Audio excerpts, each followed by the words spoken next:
We hope so. I'll ask her afterwards for the full detail. Kalimera, Kalispera, and that is the sum total of my Greek knowledge. I'm Simon Keane-Cowell, as Mirto kindly pointed out. I'm editor-in-chief at Architonic, and I'm very happy to be here in Athens at the Architect Show. Full disclosure, it is 25 years since I was last in Athens. I mean, that's a previous millennium, and so the shame is on me. I think I was slightly traumatized when I was here 25 years ago because it was 42 degrees, and I developed this violent heat rash. And then I went to the pharmacy. And the pharmacy man said, "Oh, can you show me?" And then I undid my shirt. He was like, "Oh no, cover it up, cover it up." He said, "I've never seen anything like that before." But it's great to be here. It's great to see friends in the audience. Ilias, first of all, thank you so much for the kind invitation to your show and the hospitality from your wonderful team. And Kostas, Kostas Koutsantonakis, my colleague, my Greek colleague here, who, if you don't know him, he's half Greek god, half gangster, and good combination. You should know him, but it's not about him. It's about Inge, who's sitting next to me. Just Inge. Welcome, first of all. And by way of introduction, just a short bit of biography. So Inge is co-founder of the London-based studio Muza Lab, founded in 2016, 17? Mm-hmm. Is that right? They've established themselves as first division creatives for high-end hospitality and residential interiors internationally, including resorts in Saudi and the Maldives, and of course the one and only Aesthesis here on the Athenian Riviera. And you've also worked on super yachts and private chalets. That's not too shabby, Inge. We have a good life. We have a good life. And lovely clients and locations to go to. Have you stayed in all of them? I guess you have. No. We stay in the worst places. We design beautiful things. We finish them and then we leave on to the next one. Okay, so I can't feel too jealous. Inge, let's start with a kind of macro question, which is for you, what do you see as the kind of key trends in interiors for hospitality?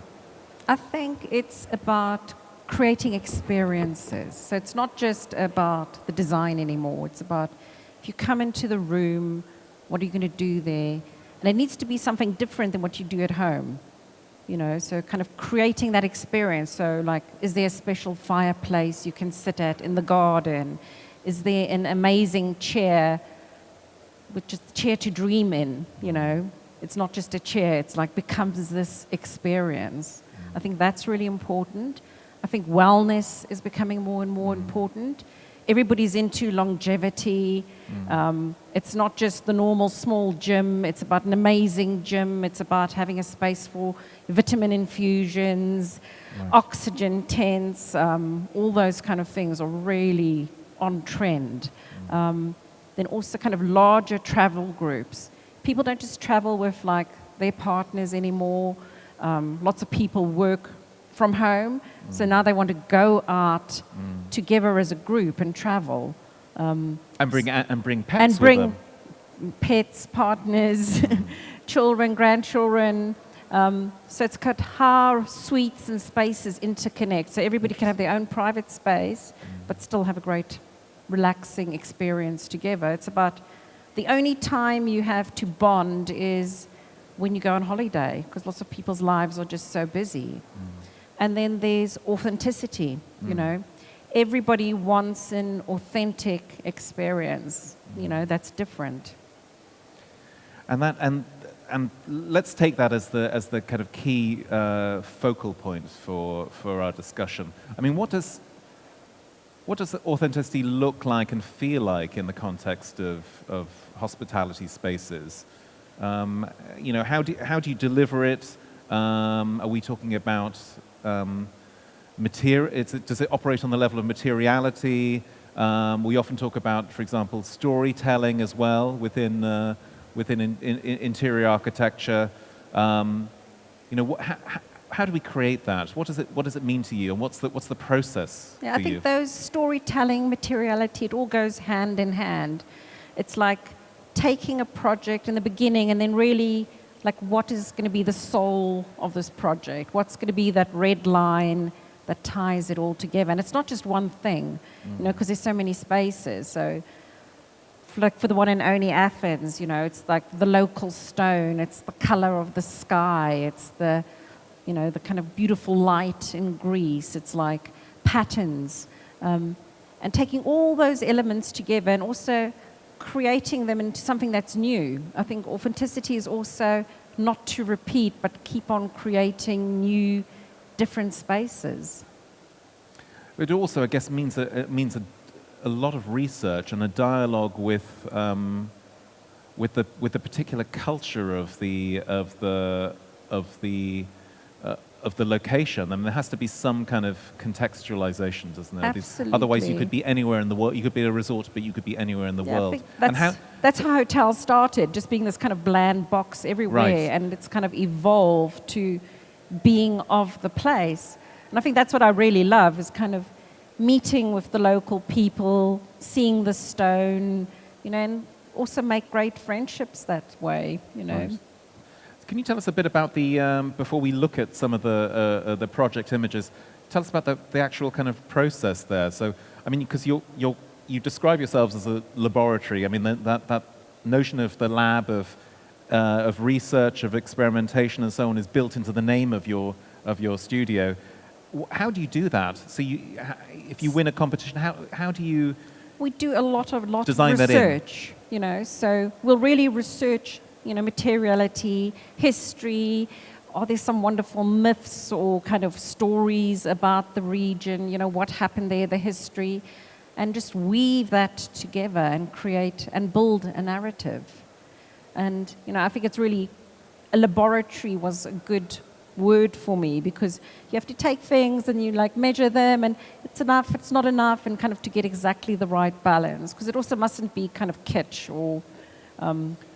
Because this is the danger, isn't it? That you fall into sort of you don't want to repeat pastiche. Something, yeah. You want to kind of create an elegant version of a local flavor. And do you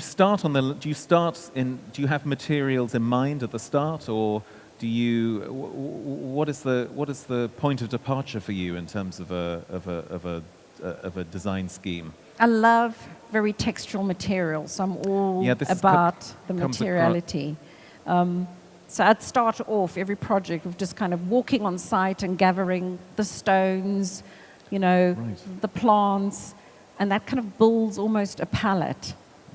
So in my office I've got lots of boxes of little different site locations, and I think that's where we start off, and then kind of finding things that enhance it, that work with it, that blend with it. We design lots of custom fabrics, so find a pattern, weave it up with somebody, and that's how we roll. So let's jump into the Athens project. And you can take control of the images there. Back here. Yeah, I think this will Let me go work. right back to the beginning. And maybe you can walk us through the project.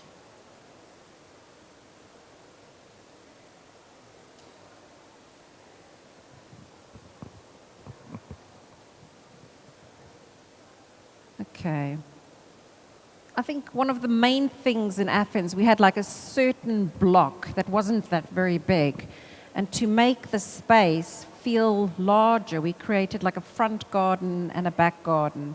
And the inside and outside space needed to just flow like one. So the outside was dressed as well as the inside.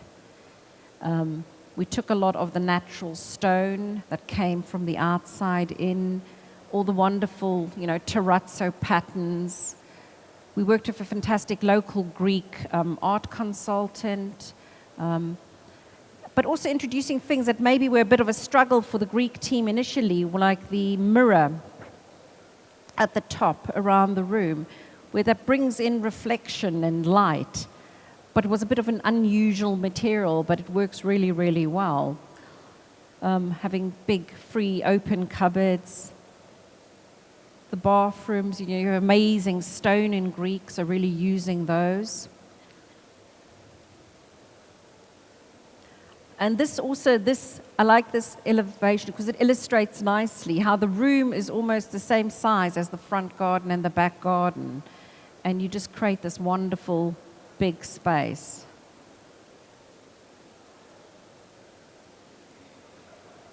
We're talking about creating experiences like a day bed that's like hidden in the garden where you have special moments, beautiful textures.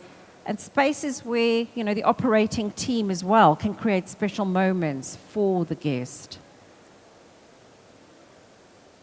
Styling it so it feels residential, books, artifacts. Setting up a beautiful bar in the villas. The mini bar with the kind of the reflection, the mirror, the glamour, bringing in the nostalgia of the site and of the location.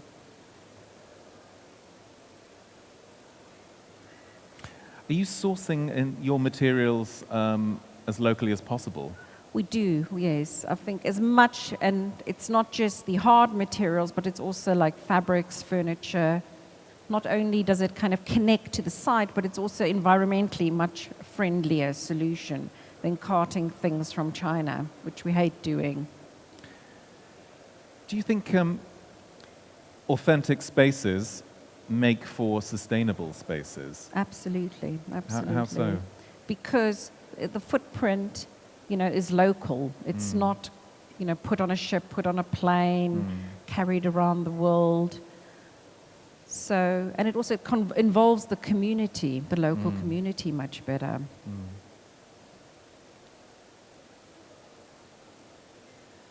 Absolutely beautiful. And there's you can see from these images that there's a deep consideration of the optical tactility of what the guest touches and feels is really, really important. But almost we feel, first of all, with our eyes before we've actually kind of laid hands or materials have touched our bodies. And you see this in your work. There's a lot of visual texture going on. Good. Then we've got the big suites at the One and Only, which have got the most amazing pools. And this opened this... Sorry, my microphone is doing funny things. Oopsie. This opened this year, did it? It did. It opened, I think, late last year. It was kind of a soft opening. So. Right. Have any of you actually been there? Been to One and Only? Kostas? Are you a regular? Oh. There we go. Ilias, of course. Cool. And someone over there. Okay. Every time I talk to you or email with you, you're always somewhere else. It's incredible. So, the last email I sent to Inge, she was like, "Hi, I'm in Madagascar today." It's like a James Bond film, every location. But this is these locations are incredible, and they must give you. Well, there's so much inspiration to draw. Right, and exactly. I think lots of designers have got a very specific style because they work in one location. Whereas because we work in so many different locations, we adapt our style to the location, to the building, and draw inspiration from that. We found this wonderful tree that made the bar. So we really try and bring in the local elements. Fantastic. What I also wanted to show you now is this project in Saudi Arabia that has just opened. It's built in the middle of the desert, and it's kind of like its own ecosystem in the middle there, where there's the oasis. And that's the Sunset Restaurant with just amazing views out into the desert. There's also lots of practical concerns. Things need to be able to tolerate each environment, Right. And here the kind of the local patterning, the wood carving. This is a subterranean spa. It's like a stone wall with plaster, but it looks like a curtain. And here we were inspired by like the nomadic travelers, but bringing in all the kind of detail of the old woven tapestries. We've got amazing pools, but unfortunately the sand blows in them all the time, so they've become a real problem. We cut buckets and buckets of sand. Something you wouldn't have thought of before. Another suite with a different ceiling canopy, the larger suites of big indoor, outdoor experiences. So it's always about creating these moments. And I think that's what really, gives you authenticity. And creating memories as well for the user. We also want people to have fun wherever they go. So the kind of whimsical moments, things that make you smile, I think are really important. What strikes me is each of these projects, the quality of the light is different, of natural light. And therefore this has an impact on the design of these spaces, on the materials that you're using, to how they work with light there on site, how reflective or not reflective they are, for example. Light is super important. Here in Greece, you have some of the most beautiful light in the world. The light in Saudi is very, very hard, but at different times of day, it's also really beautiful. So it's about finding the beauty, in every location, but also, all these different cultures are really interesting. Here we've got all plaster walls, the recessed bath, the indoor-outdoor showers here, looking out at the desert, an amazing oasis garden with the kind of more nomadic seating there. So the furniture styles adapt to each location.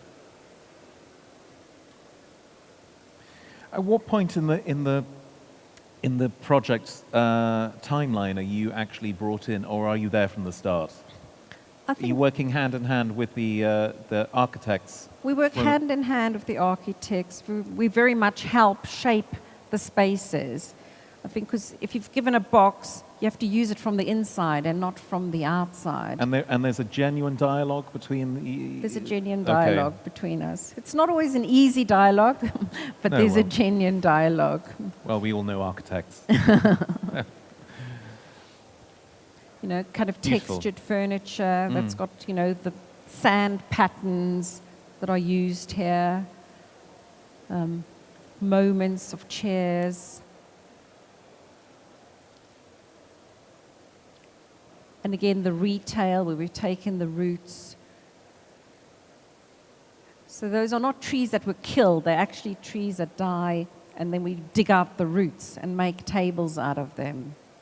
And just this most amazing desert, and that also kind of then creates the palette. Beautiful. I started that project during lockdown, so we couldn't travel there. So they sent me a bottle of sand. And the color of the sand of the desert, it's almost like a reddy brown rather than like a yellow sand. And this is the kind of the central oasis, which has almost created a microclimate. You can find little butterflies and birds in the central, then that go out into this vast desert that surrounds you. The ceiling treatment, very soft. Acoustics is always important in a room, so kind of the balance between soft and hard. Acoustics are often considered too late, right? Still, we know this from, obviously a lot of architects here. I don't know how much, when you were training, how much, study and research you did into acoustics, but there are a whole load of companies that manufacture acoustic elements for interior spaces to correct lack of consideration that's been that we see in terms of. And the prime example for me is, I hate to say this, but is Peter Zumthor's thermal baths in Vals, which photograph absolutely beautifully, but and it's very hard. Very hard, and is kind of it's almost like a sacred space with all that kind of naked slate, bare slate. But it's so hard in acoustic terms. If there are more than 50 people in the baths, it creates this cacophony, which actually works against the feeling of well-being that you're there to try and achieve. So yes, we have time for. I'm just looking at the clock. We have time to look at one last project, Okay. Inge. So I'd like to also show the Royal Monsieur, Tamuda Bay, which just opened. And I want to go back to when we got to site, there were just these amazing shells on site, more than I've ever seen anywhere else. So that totally inspired us. And when you walk into the lobby, we've created the central room, which all the walls are covered in shells that we picked up from the beach in front of the site. Wow. So they're not brought from anywhere else, and then did kind of Moroccan rug patterns from the Rift Mountains, because it's right between the Rift Mountains and the ocean on the Mediterranean Sea. So that's just a beautiful, beautiful space. And all from, just from the sight of the sea there. That is the view of the Rift Mountains on the one side that you'll see from the bar. And then this project is all about very kind of soft plasters, the stone. We wanted it to feel Mediterranean because it's right in the north of Morocco, and that was initially the Romans ruled it, so there were lots of mosaics there. So all the floors are also done in mosaic. Fantastic. So bringing in the local artifacts, the pots from the Rift Mountains, lots of very kind of Moroccan fabrics, textured, colored accent tabletops. And then some amazing kids club, if your kids are happy, the family is happy. So kind of really creating spaces where you can leave your kids and the parents can go to the bar and connect.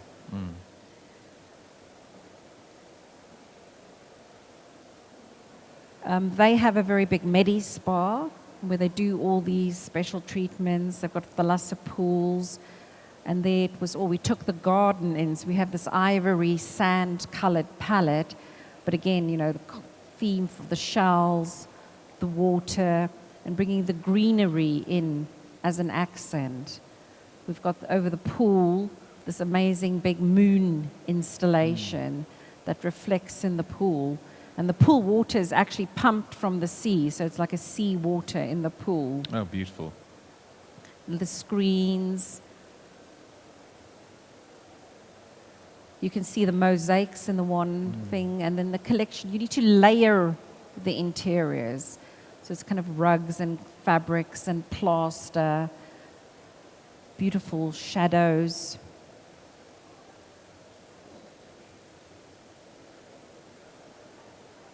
Oops.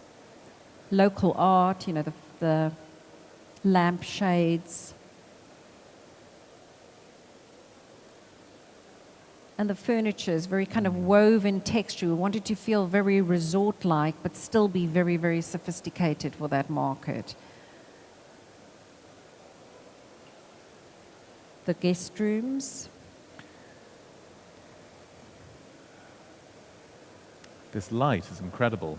It's also, it's just on the other side of where we are now, and the light is absolutely exquisite.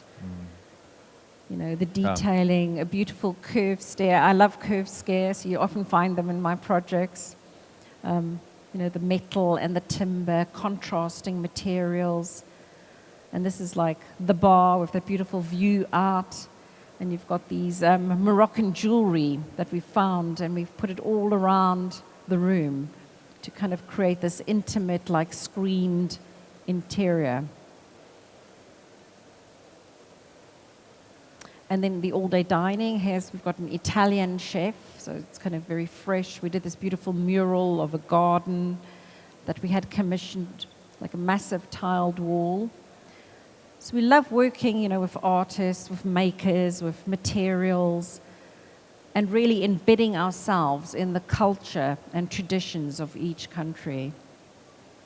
You can smell that fresh pizza oven. Fantastic, Inge. I mean, this is the level of the consideration, the detail is really something special. And you guys seem to have an ability to compose in a way that is not, there's no overload, and yet there is this kind of continual richness. And I guess if you stay in spaces like that, there's always something to kind of new that you see and to discover. I want to, in the last few minutes, just offer it over to our dear audience here. If you have a question or two to Inge. I mean, she has so much experience and a team in delivering these types of projects. What do you think of the work? Is there anything you want to ask her about a particular project or about the process? As we saw in your presentation and through your website, you are dedicated to the hospitality industry, let's say. A bit louder, Kostas. Yeah.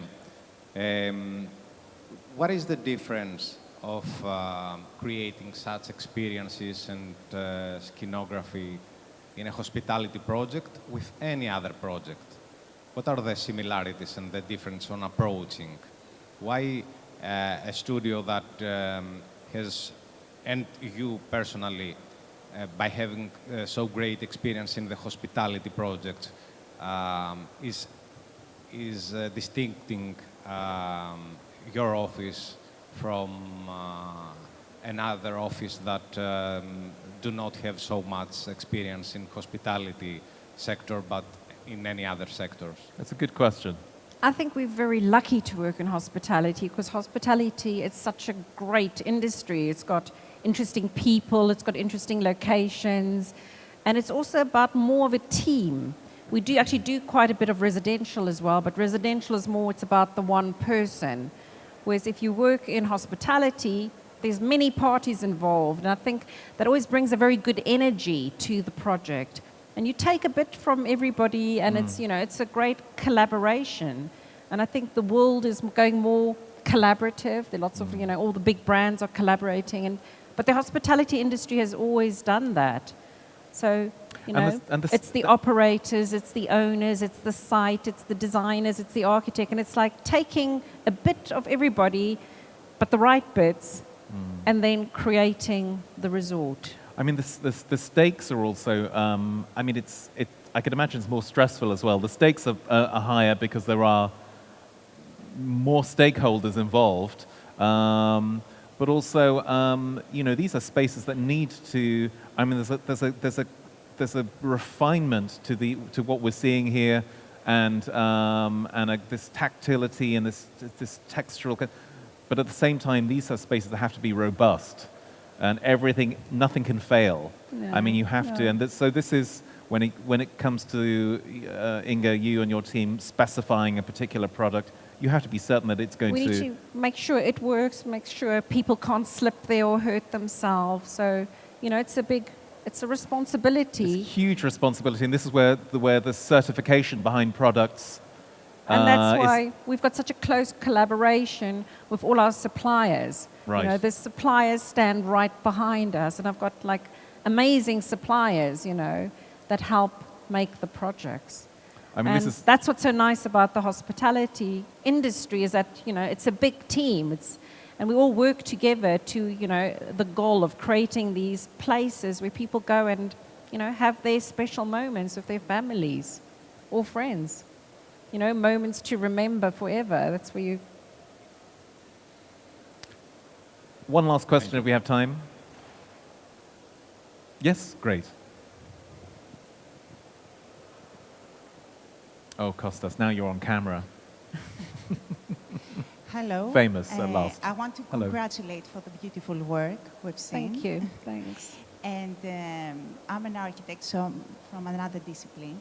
But what I want to ask you is, so a young interior designer comes into your practice to work for the first time. And my question is, how can that young interior designer develop a sense of his own and develop himself into, you know, getting his work at this level after finishing his or her studies? What is it required? Is it traveling?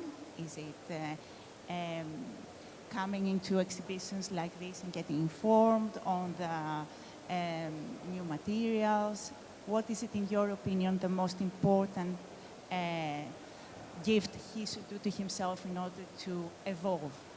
First, I really believe in education. So we take in lots of young students as interns, you know, to kind of nurture them and kind of train them.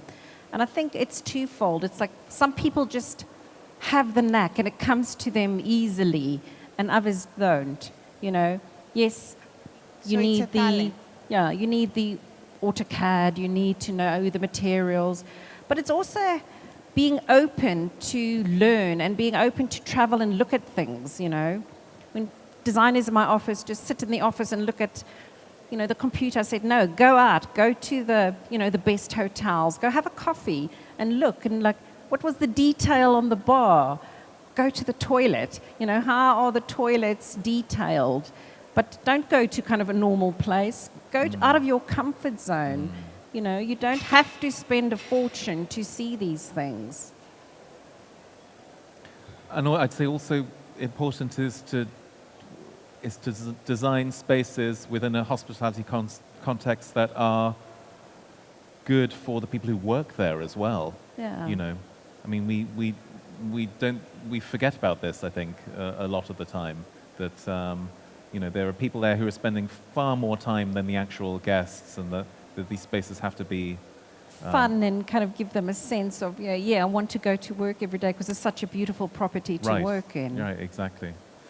I think we've definitely gone over time, but Okay. I just want to ask you one last question, Inge, which is how do you, so all of these, you're talking about special moments, how do you build special moments into your life? Where do you go to restore yourself? Oh, we've got a farm in the middle of nowhere in South Africa, and that's where I restore myself, like sitting at a waterfall, reading a book under a tree. Sounds idyllic. Are we In the sunshine, because I need sunshine. Are we all invited to come to the farm? Of course. Oh, well, That'd be you lovely. heard it. You Cool. heard it here, and she's Okay. a woman of her word. Yes. Inge Moore from Muza Lab, thank you so much for joining us in you. conversation. Thanks. It was wonderful, and thanks to you guys for listening. Thanks for having us. Thank you.